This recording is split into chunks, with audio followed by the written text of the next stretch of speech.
All right, what's going on, everybody? Welcome back to another review for Fully Coolly Progressive. This is going to be the review for episode two, and the title for episode two was Freebie Honey. This episode was a lot crazier than the premiere episode, and we were going to actually do this review as soon as the episode dropped last night, but we decided to just wait because there was a lot to kind of unpack in this episode. Even the first few minutes where Hidomi is dreaming and there's basically zombies and stuff, like that was kind of confusing to me. I don't know how you thought about all of that. And then you told me last week that you were looking at the preview for this week's episode, and you said that the animation looked a little bit off. So what do you think about the episode overall? Let's just go ahead and jump right into it. All right. For one, I'm happy that we got some character progression between Nadomi and Ide. Two, I'm happy that my assumption was almost, I think, on the money when I joked about Jinyu being the serious. He even alluded to the fact like they're one and the same, and I'm like, wait a minute. And even kind of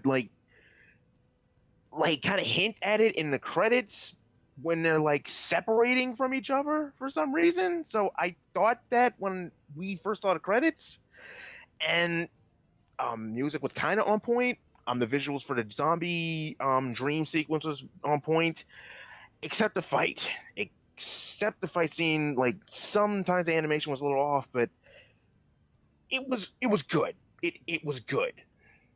I mean, So I didn't notice the animation being off at all. Maybe it's just me. I don't know. I mean, I watched the episode three times by now already, so I guess if I would have noticed something, I would say something about it. But like the as far as the fight scenes go, I mean, I didn't really see anything bad about it. I mean, I guess because somebody else that looked at our video last time, he even pointed out that like the animation felt a little bit off and some of the music at the end of the episode. But for this episode, the music didn't like even last week's episode. I thought the music was on point, and even in this week's episode, I thought the music was on point.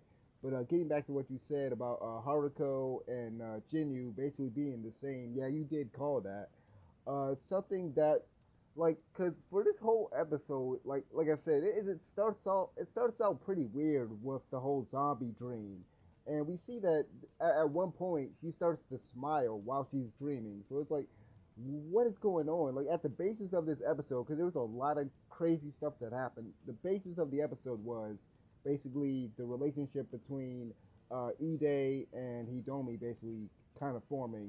I guess they're gonna be a thing for now on. I guess it's gonna be a thing from here on out. But some crazy stuff that happened in this one. Starting with the zombie dream. What do you think was like? What do you think that was about? The whole zombie dream, because that was confusing. Like the narration was really just out there and crazy, because that wasn't her narrating. In the beginning of the episode, right? Because that I voice, think like the so. voice did not sound like her. So like, what was that?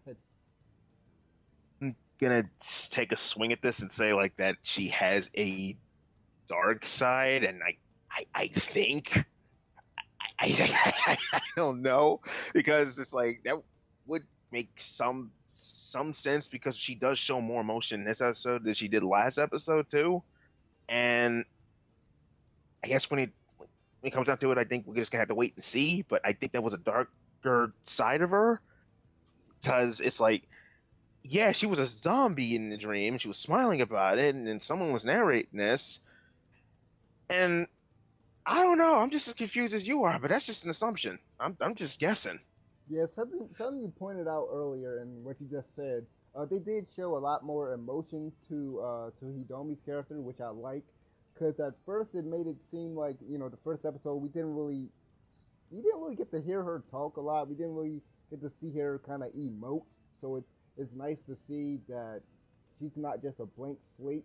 And I kind of got some Hinata vibes from her, but at the same time, she isn't like she's like shy like Hinata, because that whole scene with her and Ide, when he basically takes her back after the nosebleed and stuff. And we got to talk about that. We got to talk about a few things. So Haruko at one point, I should have said, spoilers for the episode because we're gonna be talking about pretty much everything that happened in the episode. But Don't fall for clicking the video. yeah, but yeah, because this is a review, so we gotta talk about the episode. So basically earlier in the episode, Haruko. Let's not even skip. Let's not skip the part where Haruko enters the classroom and then she shows the kids. She shows the kids her like basically she made a yearbook, and this is crazy. Like, what do you think? Do you think she must have did something to those kids' heads or something? Because she shows them the Probably, yearbook. She shows them that yearbook. No, well, go ahead. You was gonna say something? probably, she probably did something to the entire school because it's just as lawless over here as it was in Naruto's school. Because we're, only the teacher was affected. No other teacher came out and said, like, what is a giant robot fight? Do it outside the classroom in a bonfire on the roof, for God's sake. It's like, I, what? How lawless is this place? Why would you hire? And I'm using quotation marks as I say this. Her, like, how much power does she hold over the school? She could just be like, okay, here's my little church sermon, and yeah, I can't. That did freak me out. Like, okay, we got a Church of Haruko thing going on here. Yeah, She's like, like they're crazy. Like the kids are just worshiping her basically. And she's just saying a and bunch of nonsense, and then they're like repeating it back to her, and it's just a bunch of nonsense. And the only person that isn't affected is Hidomi, and she's just sitting there in the back. And also there was a quick flash where we see Hidomi as like the zombie again. They kind of go back to that dream sequence again, in sort of a flash. But she's the only one not affected by this, which is I guess that makes sense. And Ide wasn't there, so he didn't really have any chance to kind of just like what the heck is going on, But yeah. yeah, that like I think she did something to those kids. I don't know. I honestly think she did something to the entire school, especially when she's like, "Oh, here's my little sermon, and I can't teach anymore. I don't know whether it's a mole or pimple on life. I don't care anymore. I can't teach anymore. So here's your free period, have study period, and I'm gonna leave and I'm gonna eat. See ya." And I'm like, "Wait, what? What?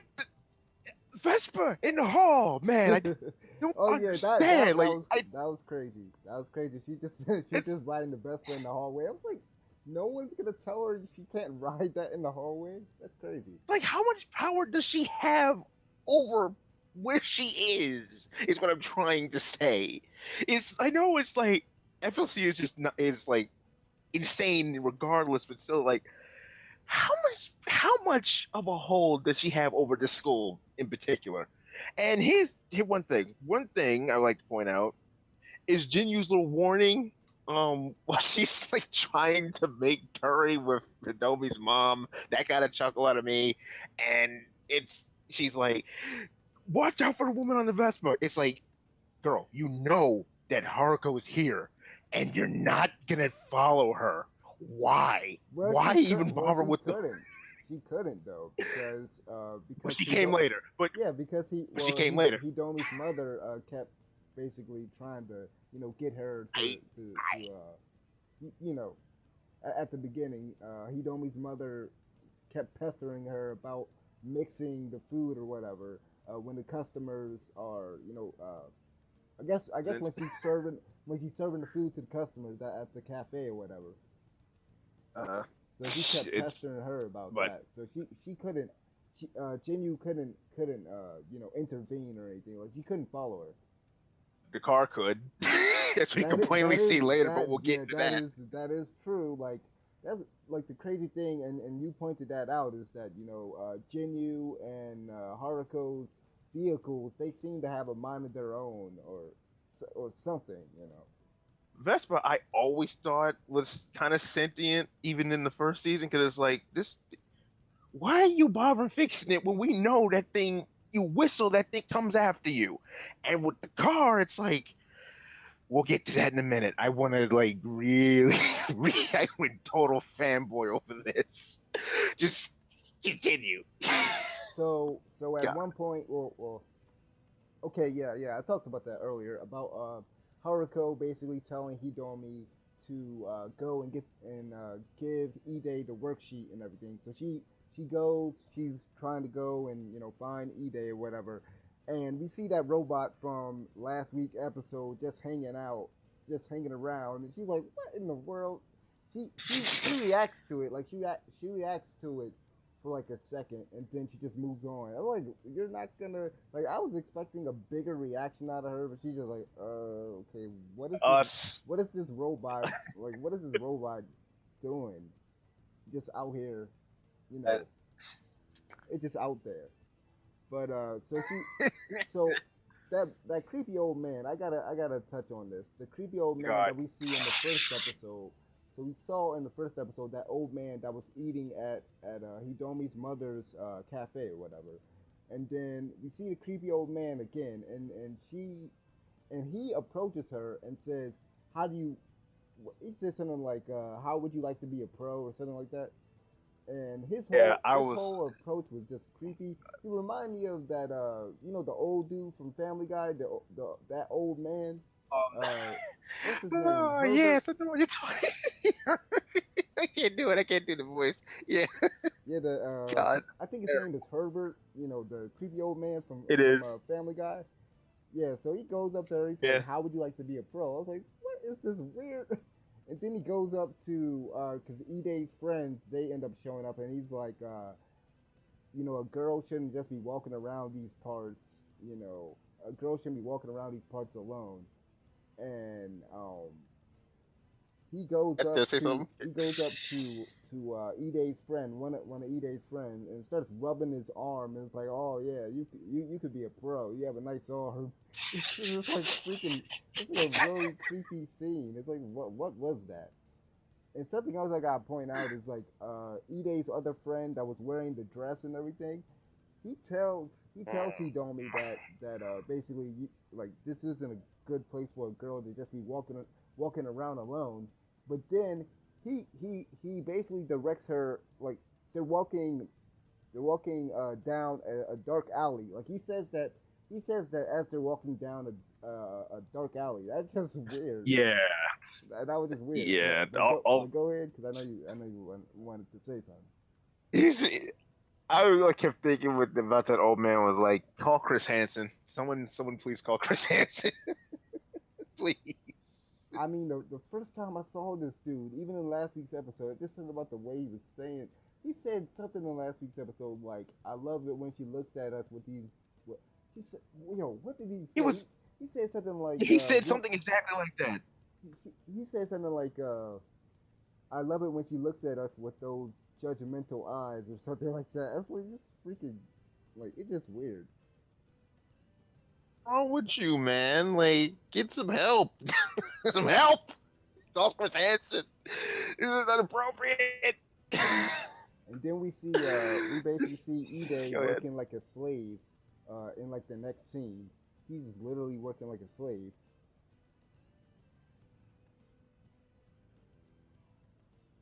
That's crazy.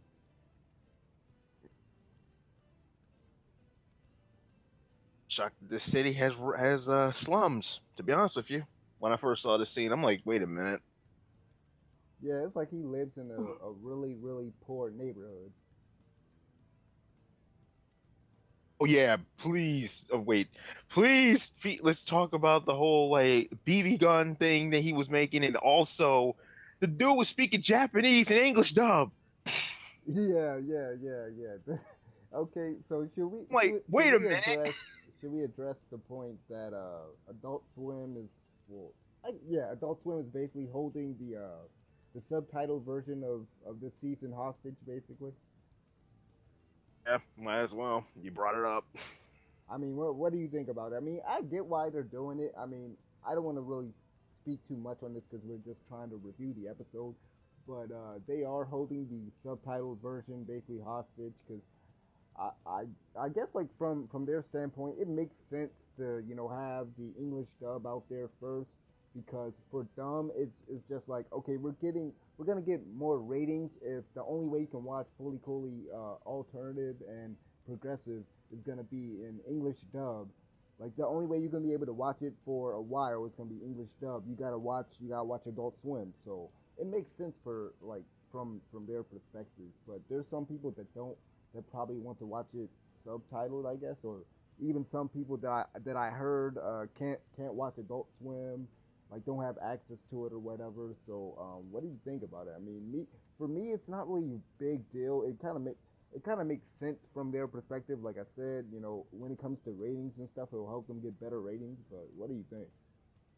Kind of indifferent to it, like you, because it not only that, all the points you said, but William Street, Adult Swim's like studio is part of the reason why this is back at all. So they can pretty much do what they want Yeah, because they because they produced it, right? with Studio IG, the Oh production yeah, yeah, yeah, yeah, yeah. IG.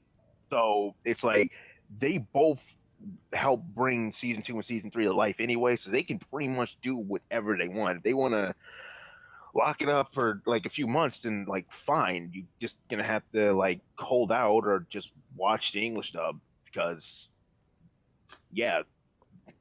I mean, it's not a huge Yeah. deal. I mean, it's not a huge deal if you have access to the show or whatever. Like if you have access to Adult Swim or whatever. But getting back on track, you wanted to talk about that. Okay, before we talk about the fight, because I think you wanted to talk a little bit more about the fight or whatever at the end. But before we get into that, the whole part where Hidomi basically passes out, her nosebleed, and then the headphones turn red when she sees Ide basically get beat up by those dudes. When he basically shows the guy the rock gun that you were talking about, the homemade gun that he Yeah. made. Yeah, that kind of, I really think, because I did a breakdown. I did a breakdown video for the first episode, basically focusing on Hidomi. If you haven't seen it, go check it out. But I think that my assumption about the headphones, because I think the headphones are gonna play a really big part in all of this, and I think you got to Yeah. really understand what the significance of the headphones in regards to both the story and also Hidomi. You got to understand that in order to like fully understand this season. I think that's going to be the case.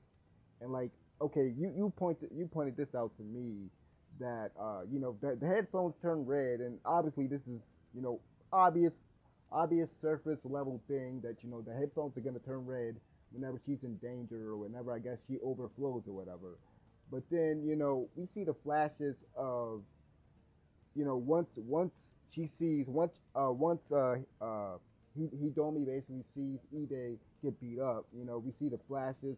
She kind of flashes back to him getting beat up, and then the dream and stuff. And so I think the headphones is also reacting, at that point, just because okay, she does like this guy, and obviously, this goes back to what I said earlier about the whole episode just being about them, just being about these two characters, basically getting together at this point. So yeah, I thought that was the case. What do you think? Oh, man, I think you're on the money on that one. Like, Like ones really do play a. Go ahead. oh no, go ahead. I didn't mean to cut you off. I. It's obvious that those headphones do play a factor in the story, and as well as like you know signaling whether showing her emotions, whether good or in danger of overflowing. So yeah, I think I have nothing else to add. Like I think you hit the mark on points that you made with the headphones and like the relationship and such. Okay, let's just So get into the fight because I know you wanted to talk about the. I think there was a few things you wanted to touch on about the fight, so you can go ahead and kind of talk about that before we close out. when they were talking, like when they were like clashing guitars and whatnot, like their mouths, um, talking was a little off.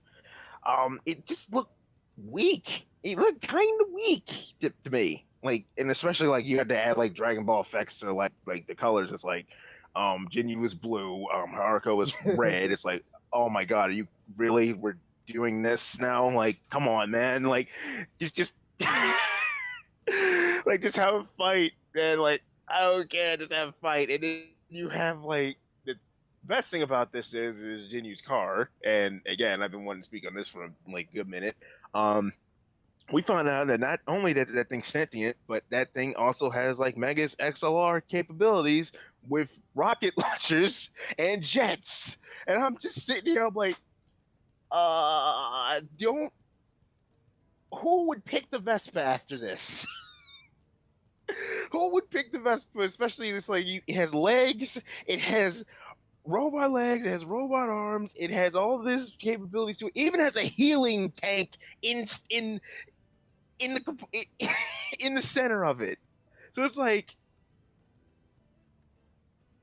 uh, best part about the fight, to be honest with you. And I don't know why Haruka was using Ide like as a I guess like Grappling hook. a grappling hook the whole fight. I guess the kid really can't feel pain because we did see him take a beating last episode, and then this episode he takes like several beatings, and he's still like kicking afterwards. Yeah, So that is. I'm glad you pointed that out because he told that guy that, oh, I don't feel pain, and then because hard as I ice. noticed last week he like that robot launched him toward Hidomi like right before she was running. Remember when she was running away from the robot, and then we see him crash down like right beside her. And I was wondering, I'm like, how is this dude not dead? So you might be on to something. You definitely might be on to something. So I think like there's something more going on with Ide than what he like says. Like my heart is ice. I can't feel pain. I'm like, okay, cliche anime saying aside, I think there's something more to this kid, especially like when Haruko uses him as a freaking yo-yo the entire fight. I'm like, come on now, we've seen you fight. Come on, man. And you didn't have a glow. You didn't have a red DB glow about you in the last time we seen you fight. What is this nonsense? But and then I Hitomi turns into like a miniature robot, but then turns back after Yeah, like that was Ide. what the heck was that? That was some One Piece. That was like some One Piece Luffy third gear type of stuff. That was some Luffy third gear stuff. Like what? That confused the heck out of me. It's like, okay, wait, what the heck is going on? She turned into a doll or toy or something, and then she kind of explodes or whatever, and she knocks out Haruko for a brief second, and then she punches Yeah, herself. it's I was like, like, what is going on? did you see like know like what she turned into and then like punched herself to wake her like self back up? This was like some like what you said. This was like some straight up Luffy stuff, and I'm like, it was this some like Persona 4 stuff where it's like, okay, Yeah, because smack yourself inside the head for a second. It's like this is not the true me. This is the true me. yeah, Like what is going on? in One Piece, One Piece for those of you guys, I guess you don't watch it. I think it's either his second or third gear or whatever. Luffy Luffy punches. He basically does a move where he turns into like a little version of himself afterwards after he punches somebody. I forgot the actual name of it, but just look up One Piece Luffy third gear. It's either his third gear or the second gear. I can't even remember. But that was basically it. Like that was the weirdest thing that I still can't figure out. It's like, okay, what, like, why did she transform into this thing? And like she's that powerful that she knocked out Haruko. Let's go ahead and just point that out because Yeah, we haven't really seen her get knocked out yet though. It's like the first time we actually seen her and like really get knocked out like that. not only that, but you also have the Harco hitting Ide to opening up his NO channel and then bringing that robot into Oh the yeah, fight too for the last I thought that was episode. cool. Yeah. So he does have the power to open portals, I guess short portals, and because we haven't seen Adonis open up yet, she's got real close in this episode. I'm I'm guessing that's going to play in a factor later because that was like some portal stuff. She hits him and then a robot pops out. I'm like, Well, they and the robot's mentioned talking. Well, they mentioned in not to cut you off, but they mentioned in the first season about the portals and stuff, and how medical mechanica was like bringing weapons in or something. Like they Yeah. mentioned that in like the first season. I think they called them like NO portals or something. I can't even remember. But yeah, Yeah. that's basically what they're doing. Whenever something comes out of their head, like the robots or whatever are coming out of a portal in their head, basically. Remember, she did open up his portals in the last episode after, like, like Yeah. in the last episode. So that it's like, okay, this is some straight up like portal stuff right here. She like knows and hits them, and then the robot's like, the old man's talking to your robot. I'm like, okay, that's just okay. And then it just ends with like, I guess Jinyu and Haruko were like fine for right now, but Jinyu knows that Haruko's up to something because she even calls her out on it. It's like, I know what you're up to because you and I are the same. I'm like, okay, so my assumption between you two was right all along, huh? I mean, they're And both aliens, so maybe, and this is just a theory, maybe they were one person at one time. This is just a crazy theory, I guess. This hmm, might be completely wrong, but maybe they were one person at one time, and maybe they split into two, or maybe they're twins or something. Like I don't know. Like she says that we're the same person. Like she has to mean something about. She has to mean something by that. and I That's my guess crazy like, theory. hey, it's not as crazy as this show, so I I'm willing to.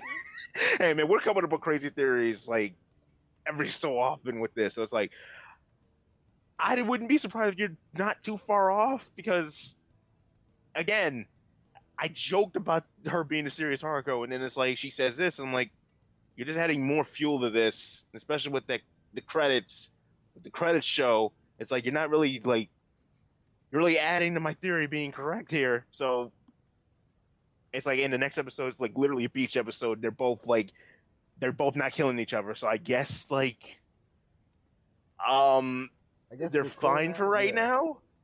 yeah. So It's like overall, okay.